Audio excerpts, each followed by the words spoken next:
তোর নানা রে নাকি আজকে আসামি বানাইছে মসজিদের নবী। যারে যা তোরা তোদের দুইটা পিঠ দুই ভাইয়ে বাড়াইয়া দিবি, যত শক্তি দিয়ে আঘাত করবে আমার বাবার জন্য তোরা নাতি হিসাবে পিঠ বাড়াইয়া সেইটা তোরা গ্রহণ করবি। আর যদি মারতে মারতে আমার দুইটা সন্তানের জীবন নাশ হয়ে যায়, তারপরেও বাবা হাসান হোসাইন তোর নানা থেকে বিন্দু পরিমাণের জন্য তোদের পিঠ ওইখান থেকে আনবি না। জোরে বলা যাবে কিনা মারহাবা। আমার ভাইরাও, আলিয়ারা গ্রামবাসী, এ বাবা, আমার নবী কেমন নবী, নবীর আদর্শটা দেখছেননি? এমনি হযরতে ফজল রাদিয়াল্লাহু তাআলা আনহু বেতখানা মসজিদে নববীর ভিতরে আনছে। আমার নবী মিম্বরের মধ্যে বসা, এই মুহূর্তে আমার নবীর হস্ত মোবারকে এইভাবে বেতখানা যখন হস্তান্তর করে আমার নবী ডাক দিলেন, রে ওয়াক্কাশা আয় আয়, তোরে আমি যেইভাবে আঘাত করছি ওইভাবে তুই আমার পিঠে আঘাত কর। ওয়াক্কাশা রাদিয়াল্লাহু তাআলা আনহু বললেন, ইয়া রাসূলুল্লাহ, যেদিন আমার পিঠের মধ্যে আপনার আঘাত আমি খাইছি ওই দিন আমার পিঠ ছিল একবারে খোলা, আমার শরীরের মধ্যে পিঠের মধ্যে কাপড় ছিল না। আল্লাহ নবী গো, আপনার পিঠে যদি আমার আঘাত করতে হয় জুব্বা মোবারকটা একটু উপরের দিকে আমার উঠে নিতে হবে। আমার নবী বলল, যেই জায়গায় তোরে আঘাত করেছি ওই জায়গায় তুই আমার আঘাত কর, আমার জুব্বা যদি উপরের দিকে টাইনা নেওয়া লাগে আমি তোরে অনুমতি দিলাম। হযরত ওয়াক্কাশা নবীর জুব্বা মোবারক আস্তিন মোবারকের মধ্যে ধইর এইভাবে যখন উপরের দিকে টান দিই, আবু বকর সিদ্দিক কান্দে, হযরত ওমর ইবনুল খাত্তাব ইনি কান্দে। হযরত ওমর ইবনুল খাত্তাব রাদিয়াল্লাহু তাআলা আনহু, যিনি রাস্তায় বের হইলে এই রাস্তায় শয়তান আসতে সাহস করে না, এই রাস্তা ছেড়ে অন্য রাস্তায় আমার ভাইরা শয়তান চলতো। এত ভয় শয়তান হযরত ওমর ইবনুল খাত্তাব রে পাইতো। সেই ওমর একদিন আমার নবীর নিয়ে রাস্তায় বের হইছে। আপনাকে মনে কষ্ট হয় বাবা, আপনার কষ্ট হইতেছে বাবা, গভীর মনোযোগ। কখনো আমি আলিয়ারা জমিনে আসি নাই।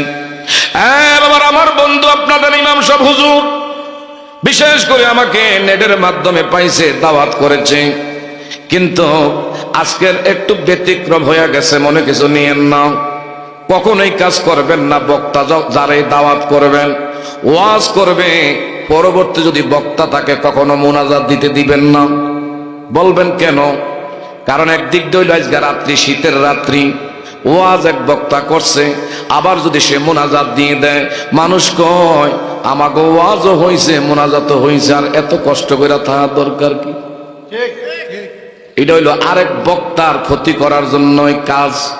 এগুলা কখনো করবেন আমরা মাঠে ময়দানে 24 বছর। বাবা বন্ধুরা, গভীর মনোযোগ, আমার দিকে তাকান। আবু বকর কান্দি, ওমর ইবনুল খাত্তাব আমার নবীর একদিন রাস্তায় বের হইছে, হঠাৎ করে আমার নবীর সামনে আইসা আচমকা ভাবে একজন ইহুদি নবীর, এমন সেই বাবারা বন্ধুরা কাদের মধ্যে রুমাল মোবারক ছিল, দুই রুমালের দুই মাথা আমার নবীর, আমার বাবারা বন্ধুরা টান দিয়া নবীর গলার মধ্যে পাশ লাগাইয়া ফেলছে। হঠাৎ কইরা আমার নবীর জিভ মোবারক বের হয়ে গেছে, নবীজির চোখ মোবারক দিয়ে ঝর্ণার মতন অজর দ্বারায় পানি মোবারক ঝরতেছে। ওমর আমার নবীর সাথে দাঁড়ায়া রইছি, এত বড় তার আস্পর্ধা। আমি ওমরের সামনে আমার দয়ার নবীর গলার মধ্যে পাশ লাগাইল। আল্লাহ নবী গো, আপনি আমার অনুমতি দেন, অনুমতি না পাইলে তো আমি কিছু করতে পারি না। এমন মানা মানত, সুবহানাল্লাহ। এত বড় তার সাহস, আমি ওমরের সামনে কেমন করে আপনার গলায় রুমাল মোবারকের দুই মাথা ধরে টান দিয়া পাশ লাগায়? সে কোন মায়ের দুধ খেয়া বড় হইছে আমি ওমর দেইখা জারমু। আমার নবী বলেন, ওমর রে সাবধান, তুমি কিন্তু চোখ লাল করো না। ওমর, বাইতুল মালের মধ্যে যাও, মুসলমানের প্রথম ব্যাংক গঠন করছে আমার দয়ার নবী। যাও রে যাও ওমর, তুমি বাইতুল মালের মধ্যে যাও, এই লোকটার থেকে আমি 300 টাকা কর্জ আনছি, সময় বেঁধে আনছি। ওমর বলে, সময় কি পার হয়ে গেছে ইয়া রাসূলুল্লাহ? আমার নবী কয়, না রে ওমর, এখনো আরো 3 দিন সময় আমার সামনে বাকি। 3 দিন সময় বাকি থাকতে কেমন করে আপনার গলায় পাশ লাগায় এটা আমি মানতে পারি না।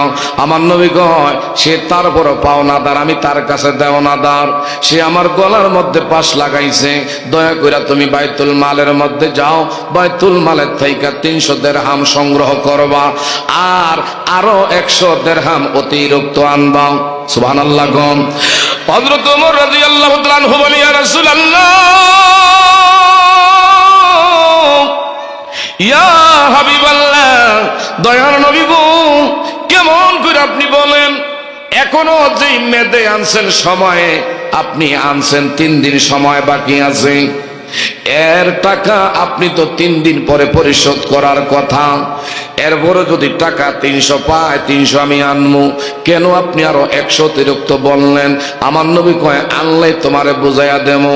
হযরত ওমর ইবনুল খাত্তাব রাদিয়াল্লাহু তাআলা আনহু বাইতুল মালের থেকে 300 আরেক হাতে 100, 400 দিরহাম আনছে। 400 দিরহাম আইনা আর দেরি করে নাই, এই মুহূর্তে আমার নবীর কাছে আইনা হস্তান্তর করলেন। আমার নবী কয়, ওমর রে, এনো কি 400 দিরহাম নিকে হয়? এনো 400 দিরহাম। সুবহানাল্লাহ। গন আমার নবী ডাক দিয়ে বলে, রে আল্লাহর গোলাম, তুমি আমার থেকে কয় টাকা পাও? কয় 300 দিরহাম। এই হলো 300 দিরহাম। 300 দিরহাম পাইলাম। আবারও বললেন, এখানে আরো 100 দিরহাম অতিরিক্ত দিলাম। বলল, কেন গো আপনি আমার 100 দিরহাম অতিরিক্ত দিলেন? আমার নবী বলল, আল্লাহর গোলাম, এই জন্য 100 দিরহাম অতিরিক্ত দিয়েছি। কেন আমার ওমর তোমার সাথে চোখ রাঙ্গায়া তোমার দিকে এমন টেরার চোখে কেন তাকাইল? কেন তোমার দিকে গালমন্দ করলো? আমি ওমরের জন্য এই জন্য 100 টাকা জরিমানা দণ্ড আদেশ জারি করে দিয়েছি, কিয়ামত পর্যন্ত যেন পাওনাদারের সাথে কোনোদিনও দেওনাদার এমন আচরণ খারাপ করতে না পারে। ইহুদি একটা দৌড় মারছে, ঘরের মধ্যে গিয়া ইনজিল কিতাবটা খুলছে, খুইলা আমার নবীর চরিত্র সম্পর্কে আলোচনার মধ্যে দেখলেন, হায়রে, এই নবীর কেউ যদি আঘাত